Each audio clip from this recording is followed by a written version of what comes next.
700 साल से रोम और फारस की तलवारें एक दूसरे का खून पी रही हैं और अब एक फारसी कुत्ता मेरे खेमे में आने की हिम्मत कैसे कर सकता है? क्योंकि अगर आज रात हमने हाथ नहीं मिलाए तो कल सुबह हम दोनों में से कोई जिंदा नहीं बचेगा। तुझे लगता है रोम की अजीम फौज उस सहरा के एक अरब कमांडर से डरती है? वो कोई आम कमांडर नहीं है। उसने हमारी तीनों अजीम फौजों को रेत में दफन कर दिया है। वल्जा एक जहन्नम बन चुका है। सुनो मेरी बात, अगर रोम और फारस आज एक नहीं हुए तो कल वो अल्लाह की तलवार हम दोनों की गर्दन काट देगी।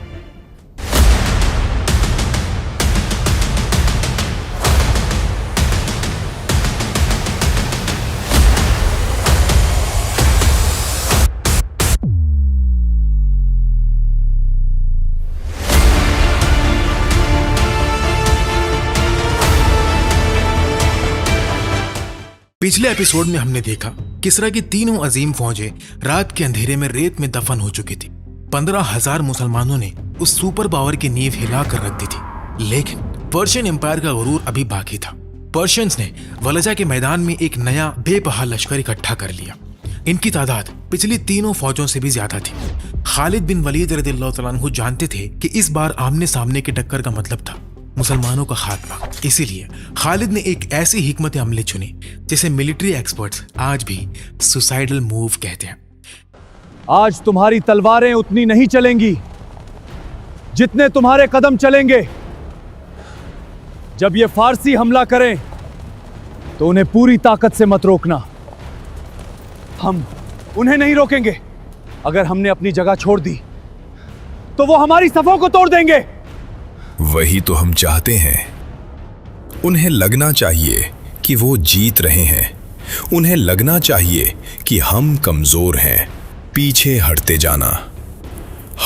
जाना यहां तक कि वो हमारे इस यू शेप जाल के बिल्कुल बीचों बीच आ जाए। और जब मेरी तकबीर की आवाज गूंजे तो पहाड़ के पीछे छिपी हमारी घुड़सवार फौज उनका पीछे का रास्ता बंद कर देगी। पर्शियन आर्मी पूरी ताकत से हमला करती है। मुसलमान खालिद के हुक्म के मुताबिक आहिस्ता आहिस्ता पीछे हटते हैं। पर्शियंस खुशी से पागल हो जाते हैं। उन्हें लगता है कि वो जीत रहे हैं। वो अंधाधुंध आगे बढ़ते जाते हैं, यहाँ तक कि वो मुसलमानों के उस यू शेप घेरे के बिल्कुल सेंटर में आ जाते हैं। और फिर खालिद का इशारा होता है। पहाड़ों के पीछे से मुसलमान घुड़सवार आंधी की तरह निकलते हैं और पर्शियंस का पीछे से रास्ता बंद कर देते हैं। पर्शियन आर्मी चारों तरफ से घिर चुकी थी। उनके आगे तलवार, उनके पीछे तलवार, दाएं बाएं हर तरफ तलवार। दुश्मन इस बुरी तरह घिर गया कि उन्हें अपनी तलवार उठाने तक की जगह नहीं मिली। ये एक मीट ग्राइंडर था। इसे कहते हैं the hell of Walaja. Persian general इस कदर खौफजदा हुआ कि वो अपनी जान बचाने के लिए भागा और सीधा रेगिस्तान में निकल गया। पीछे उसकी अजीम फौज कट रही थी और आगे रेगिस्तान की जलती हुई धूप थी। वो रेगिस्तान में इस कदर भटका कि प्यास और दहशत के मारे वहीं मर गया। वलजा की जहन्नुम ने पर्शियन एम्पायर की कमर तोड़ दी थी, लेकिन इस हार ने एक ऐसा खौफ पैदा किया जिसने आखिरकार दो जानी दुश्मनों को एक ही मेज पर लाकर खड़ा कर दिया। तुम्हें अंदाजा भी है कि बाहर क्या हो रहा है? ये अरब, ये आखिर कहां से आ गए हैं? इन्होंने हमारी अजीम फौजों को खाक में मिला दिया है। तो तुम यहां क्या कर रहे हो? हम 700 सालों से एक दूसरे का खून बहा रहे हैं। तुम अब मेरे दुश्मन नहीं रहे। अब हमारा एक ही दुश्मन है। अगर हम आज एक नहीं हुए तो खालिद कल तुम्हें भी जिंदा नहीं छोड़ेगा। तुम बिल्कुल सही कह रहे हो। अब हम मिलकर इन अरबों से लड़ेंगे। खौफ ने दो सबसे बड़े दुश्मनों को दोस्त बना दिया था। फिराज के मुकाम पर दरिया के उस पार 1.5 लाख रोमन्स और पर्शियंस का समुंदर खड़ा था और उनके सामने सिर्फ 15,000 मुसलमान। पर्शियन आर्मी ने सोचा कि इस बार वो खालिद को कुचल देंगे, लेकिन खालिद बिन वलीद रज़ियल्लाहु तआला अन्हु ने एक दिन पहले ही अपनी स्ट्रेटजी बिछा दी थी। दुश्मन ने पुल क्रॉस करना शुरू किया। मुसलमानों के कमांडर बेताब हो रहे थे। हम हमला क्यों नहीं कर रहे? लेकिन खालिद इंतजार कर रहे थे। उन्होंने पहले ही दरिया के पीछे और पहाड़ों की साइड पर अपने 2 फ्लैंक ग्रुप्स छुपा दिए थे और हुक्म दिया था कि जब तक मेरा इशारा ना मिले कोई अपनी जगह से नहीं हिलेगा। मुसलमानों ने इंतजार किया और इंतजार किया। जैसे ही 50,000 रूमी और फारसी पुल क्रॉस करके इधर आए, खालिद ने आखिरकार इशारा दे दिया।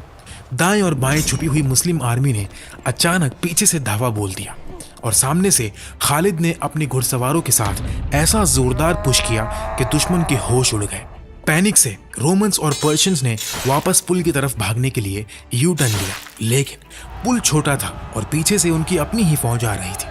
उस पुल पर ऐसी भयानक भगदड़ मची कि वो एक दूसरे को ही कुचलने लगे। इस जंग में 50,000 पर्शियंस और रोमन्स मारे गए और सिर्फ 200 मुसलमान शहीद हुए।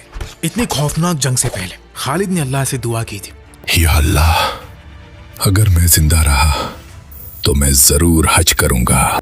जंग जीतते ही खालिद ने सबसे तेज घोड़ा पकड़ा, अपना मुंह छुपाया और किसी को बताए बिना मक्का चले गए।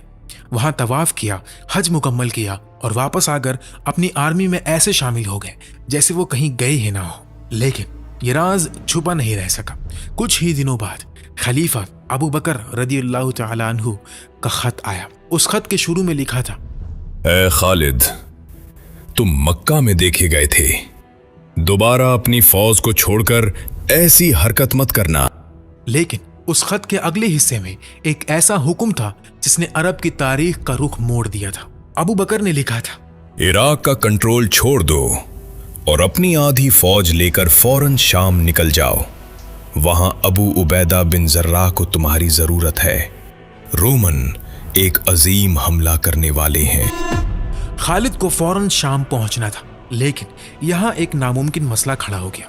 अबू सुलेमान, शाम जाने के जो आम रास्ते हैं, अगर हम वहां से गए तो रोमन आर्मी को पहले ही पता चल जाएगा।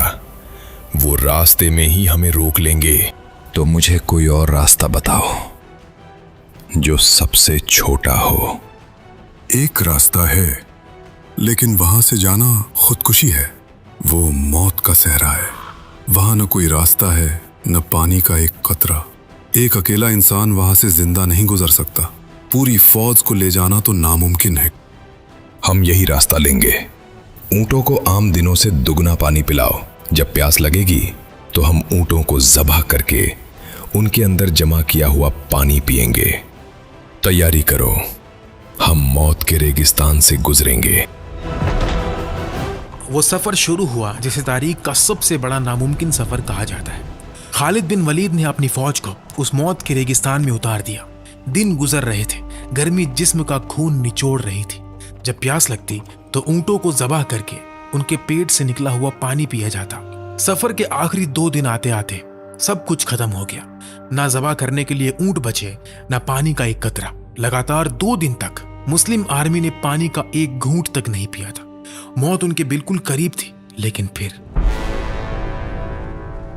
रेगिस्तान खत्म हुआ और खालिद बिन वलीद की आर्मी अचानक रोमन बॉर्डर्स के बिल्कुल सामने नमूदार हुई।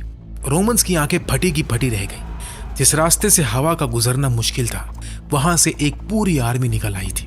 अबू उबैदा बिन जर्राह रदियल्लाहु तआला अन्हु के लिए मदद बिल्कुल ठीक वक्त पर पहुंच चुकी थी।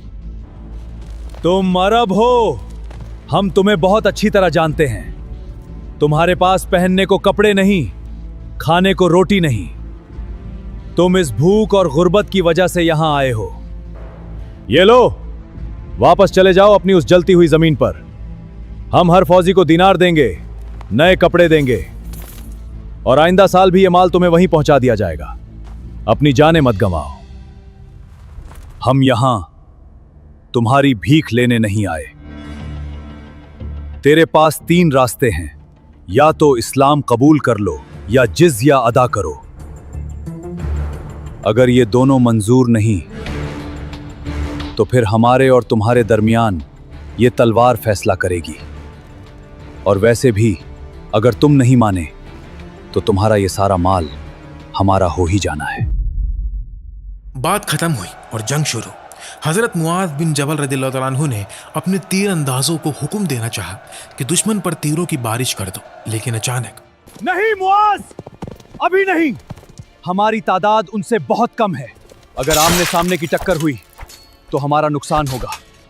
पहले हम इनके दिलों में अपना खौफ बिठाएंगे। ज़िरार, क्या तुम इनका घमंड तोड़ने के लिए तैयार हो? बेशक अबू सुलेमान, मुझे बस इनके सामने जाने की इजाजत दीजिए। हजरत जिर्रार अकेले उस अजीम रोमन फौज के सामने खड़े हो गए। रोमन्स ने अपना सबसे बड़ा चैंपियन भेजा। जिर्रार ने उसे जहन्नुम वासिल कर दिया। उन्होंने दूसरा भेजा, तीसरा भेजा, एक के बाद एक रोमन्स के 10 सबसे बड़े चैंपियंस को हजरत जिर्रार ने अकेले ही मौत के घाट उतार दिया था। जब तक दोपहर हुई, रोमन आर्मी का मोराल बिल्कुल खाक में मिल चुका था। खालिद बिन वलीद की इस साइकोलॉजिकल वॉरफेयर ने रोमन्स को अंदर से तोड़ दिया और उस दिन भी फतह मुसलमान की नाम हुई। लगातार शिकस्तों ने रोमन एम्परर हेराक्लियस को हिला कर रख दिया था। उसने समझ लिया था कि ये अरब मामूली फौजी नहीं है। उसने पूरी रोमन एम्पायर, रशियंस और दीगर कबाइल से अपनी सबसे खतरनाक आर्मी इकट्ठी की। मुसलमान अब तक की सबसे बड़ी टक्कर के लिए तैयार थे और वो टक्कर होने जा रही थी तारीख के सबसे खौफनाक मैदान में, द बैटल ऑफ यरमूक।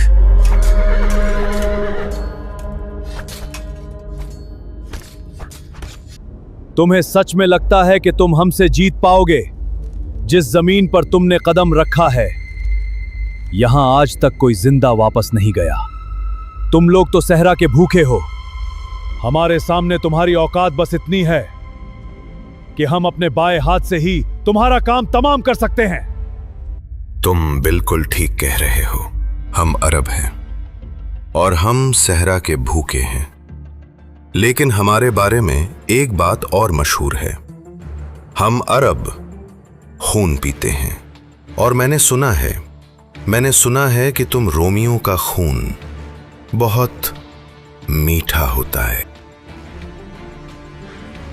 हमला करो, इन्हें अभी कभी खत्म करो। महान गुस्से से पागल हो चुका था। उसने आते ही पूरी ताकत से हमला करने का हुक्म दे दिया। ये जंग एक दिन नहीं बल्कि पूरे 6 दिन तक चली। लेकिन रोमन्स नहीं जानते थे कि खालिद बिन वलीद रज़ियल्लाहु अन्हु ने जंग से पहले ही उस पूरे मैदान को स्कैन कर लिया था। उन्होंने मैदान के एक हिस्से में 2 खाइयां देखी थी। अबू सुलेमान, इस मैदान में ऐसी 2 खाइयां हैं। अगर हम इधर से लड़े तो हमारे फौजी भी नीचे गिर सकते हैं। हमें नहीं गिरना ज़िरार, रोमियों को गिराना है। कल सुबह होने से पहले उस पहाड़ी के पीछे अपने सबसे बेहतरीन घुड़सवार छुपा दो। जब छठे दिन जंग अपने उरूज पर होगी और रोमी पूरी ताकत से हम पर दबाव डालेंगे, तब तुम पीछे से निकलोगे। तुम उनका पीछे का रास्ता बंद करोगे और हम उन्हें आगे से धकेलेंगे, यहां तक कि उनके कदम इस खाई के किनारे तक पहुंच जाएं। और छठे दिन बिल्कुल वही हुआ। रोमन्स ने अपनी पूरी ताकत लगा दी, लेकिन अचानक पहाड़ी के पीछे से मुस्लिम घुड़सवार आंधी की तरह निकल आए। रोमन्स पीछे हटने लगे। आगे खालिद की तलवारें थी और पीछे गहरी खाई। मुसलमानों ने उन्हें ऐसे जोर से पुश किया कि रोमन आर्मी खौफ के मारे उस खाई के किनारे तक जा पहुंचे। जगह बहुत तंग होने की वजह से हजारों रोमन फौजी उस खाई में गिरना शुरू हो गए। वो एक दूसरे को ही नीचे ढकेल रहे थे। उस दिन यरमूक के मैदान में 70,000 रोमन फौजी मारे गए। सदी की सबसे अजीम टक्कर में खालिद बिन वलीद रज़ियल्लाहु अन्हु ने रोमन एम्पायर की कमर तोड़ कर रख दी थी। यरमूक की इस तबाही के बाद रोमन एम्पायर बिल्कुल नढाल हो चुकी थी। अब उनके पास हिम्मत नहीं बची थी और इस अजीम फतह ने इस्लाम की तारीख का वो दरवाजा खोला जिसकी चाबी के लिए मुसलमान सदियों से तरस रहे थे, बैतुल मुकद्दस का दरवाजा। यरमूक में खून की नदियां बह चुकी थी, लेकिन जब मुस्लिम आर्मी बैतुल मुकद्दस के दरवाजे पर पहुंची तो वहां तलवारें मयान में चली गईं। मुसलमान इस मुकद्दस शहर में खून खराबा नहीं चाहते थे। यरूशलेम के क्रिश्चियन लीडर सोफ्रोनियस ने फतह कबूल कर ली, लेकिन उसने एक ऐसी शर्त रख दी जिसने सबको दंग कर दिया। तुम एक अजीम फौजी हो। तुम्हारी तलवार ने रोमन साम्राज्य को घुटनों पर ला दिया है, लेकिन तुम वो शख्स नहीं हो जिसका जिक्र हमारी मुकद्दस किताबों में है। मैं इस शहर की चाबियां तुम्हें नहीं दे सकता। हमारी किताबों में लिखा है, जो शख्स इस मुकद्दस शहर को फतेह करेगा उसके कपड़ों पर पैबंद होंगे और वो दुनिया का सबसे अजीम बादशाह होगा, मगर चलेगा एक गुलाम की तरह। जब तक तुम्हारा अमीरुल मोमिनीन उमर खुद चलकर यहां नहीं आता, ये दरवाजे नहीं खुलेंगे। जब ये पैगाम मदीना पहुंचा तो आधी दुनिया के बादशाह हजरत उमर बिन खत्ताब रदी अल्लाह तआला अन्हु अपने एक गुलाम और एक ऊंट के साथ निकल पड़े। दोनों ने बारी बारी ऊंट पर बैठने का फैसला किया। महीनों का सफर था और जिस दिन वो यरूशलेम के करीब पहुंचे तो ऊंट पर बैठने की बारी गुलाम की थी और पैदल चलने की बारी अमीरुल मोमिनीन की थी। लेकिन जब उमर रदी अल्लाह तआला अन्हु सीरिया पहुंचे तो वहां उन्होंने एक ऐसी चीज देखी जिसने उनका खून खौला दिया। क्या तुम लोग इतनी जल्दी बदल गए? अभी 2 साल भी नहीं गुजरे और तुमने रोमियो के लिबास और उनकी शान और शौकत अपना ली। तुम मुझे इस हाल में मिलने आए हो?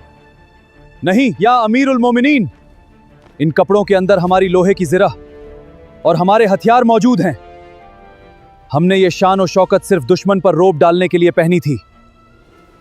ऐ मेरे कमांडरों, सुन लो। हम वो जलील कौम थे जिसे अल्लाह ने इस्लाम के जरिए इज्जत दी है। अगर हम इस्लाम की सादगी को छोड़कर इन कपड़ों में और दौलत में इज्जत ढूंढेंगे तो अल्लाह हमें वापस जलील कर देगा। यरूशलेम के लीडर्स यही सादगी देखना चाहते थे। जिन दीवारों ने बड़ी बड़ी आर्मीज को रोक दिया था, वही दीवारें उस सादगी के आगे गिर गईं। सोफ्रोनियस ने रोते हुए कहा, बेशक यही वो शख्स है जिसका जिक्र हमारी मुकद्दस किताबों में है। और उसने अपने हाथों से यरूशलेम की चाबियां उमर बिन खत्ताब रदी अल्लाह तआला अन्हु के हवाले कर दी। उमर बिन खत्ताब और खालिद इब्न अल वलीद ने किसी रोमन पर जुल्म नहीं किया, उनका कोई चर्च नहीं तोड़ा, बल्कि जिस मुकद्दस जगह पर रोमन्स ने कचरा फेंका था, आधी दुनिया के बादशाह और तारीख के सबसे अजीम जनरल ने अपने हाथों से उस कचरे को साफ किया। ये थी इस्लाम की असली फतह। तलवारों से जमीन जीती जाती है, लेकिन अखलाक से दिल जीते जाते हैं। बैतुल मुकद्दस की फतह के कुछ ही साल बाद सीरिया की जमीन पर एक ऐसी वबा फैली जिसमें अबू उबैदा बिन जर्राह समेत हजारों सहाबा शहीद हो गए। और फिर वक्त आ गया उस अजीम जनरल का जिसकी तलवार से दुनिया की हर सुपर पावर कांपती थी। खालिद बिन वलीद, जो मौत को मैदान जंग में ढूंढते थे, आज सीरिया के एक छोटे से घर में बीमार और कमजोर हालत में बिस्तर पर लेटे थे। ऐ मेरे दोस्त, मेरी इस टांग को देख। क्या तुझे इसमें एक बालिश्त के बराबर भी ऐसी जगह नजर आती है जहां तलवार, तीर या नेज़े का जख्म न हो? खुदा की कसम, मैंने 100 से ज्यादा जंगें लड़ी हैं। मैंने हर मैदान में मौत को ढूंढा, हर खतरनाक जगह पर अपना सीना आगे किया ताकि मैं अल्लाह की राह में शहीद हो सकूं। लेकिन अफसोस, आज मैं अपने बिस्तर पर एक ऊंट की तरह मर रहा हूं। और फिर अल्लाह की तलवार ने अपनी आखिरी सांस ली। खालिद बिन वलीद इस दुनिया से रुखसत हो गए, लेकिन सारी जिंदगी मैदान जंग में मौत ढूंढने वाले खालिद को शहादत क्यों नहीं मिले? उलमा कहते हैं नबी अलैहिस्सलातु वस्सलाम ने उन्हें सैफुल्लाह यानी अल्लाह की तलवार का लक़ब दिया। अगर खालिद मैदान जंग में किसी दुश्मन के हाथों शहीद हो जाते तो इसका मतलब होता कि दुश्मन ने अल्लाह की तलवार को तोड़ दिया, और अल्लाह की तलवार कभी टूट नहीं सकती थी। अरब का वो नौजवान जो बचपन में ऊंटों की सवारी करता था, उसने अपनी जिंदगी में ऐसी लेगेसी बनाई जिसे कोई दुनिया का जनरल आज तक बीट नहीं कर सका। 100 से ज्यादा जंगें लड़ी और एक में भी शिकस्त नहीं खाई। रोमन और पर्शियन एम्पायर्स का गुरूर मिट्टी में मिला दिया। वो आगे होते थे, वो मौत से खेलते थे और कहते थे, मैं एक मुजाहिद हूं, मैं सैफुल्लाह हूं, मैं अल्लाह की तलवार हूं, और लोग मुझे खालिद बिन वलीद के नाम से जानते हैं। दोस्तों, कहानी यहां खत्म होती है। मुझे पता है इस वक्त आपके दिल भारी होंगे और आंखों में एक अजीब सी नमी भी होगी।